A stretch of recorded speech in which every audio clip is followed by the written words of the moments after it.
I'm supposed to buy coffee and milk in the Sari store. Then I saw my cousin Marites and Shirley going somewhere to get some mango. So I'm here now, guys, getting some mango, and James may be wondering, where's Mary? Sorry, James. I'm going to harvest some mango with them.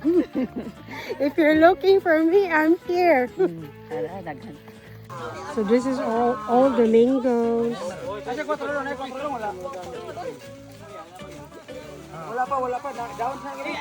So, kag pila ang kuan ko ya? Pila ang kilo sa mangga nimo diri?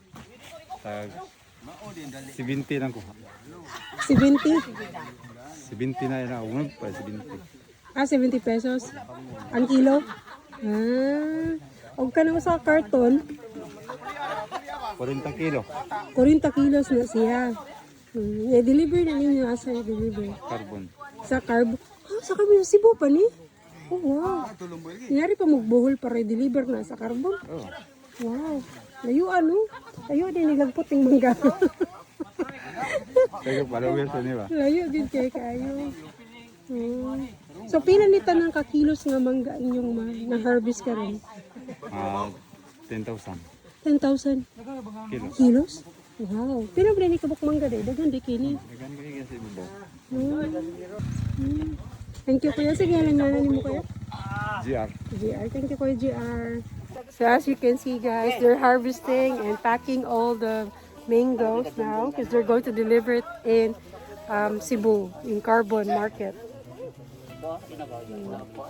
Yeah. Amo na siya yung mga rejects. Akan siya, hinug naman ni siya. Ah, when it's ripe guys, it's already reject. Ah, basta hinog na siya, di na pwede. Ah, okay. So finally, we're going home with heaps of mangoes. Look at that. We're carrying heaps of mangoes, guys. So thank you for watching, guys.